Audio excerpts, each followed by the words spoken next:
जय गजानन. रसिको हो नमस्कार. गीतांजली विविध रंग या संचातर्फे मी दीपक खरे आपल्या सर्वांचे मनापासून स्वागत करतो.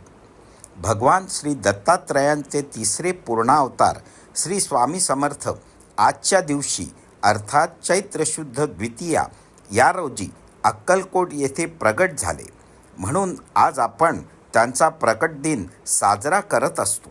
श्री स्वामी समर्थांनी त्यांच्या जीवनात अनेक लीला केल्या व आज पण त्याची प्रचिती भक्तगण अनुभवत असतात. चला तर मग श्री स्वामी समर्थांच्या चरणी वंदन करून पुढील गीताचा आस्वाद घेऊया. आमचा हा प्रयत्न आपल्याला आवडल्यास लाईक, शेअर, कमेंट अवश्य करावे आणि आमच्या संस्थेला अजून सबस्क्राईब केलं नसेल तर करावे ही विनंती. धन्यवाद.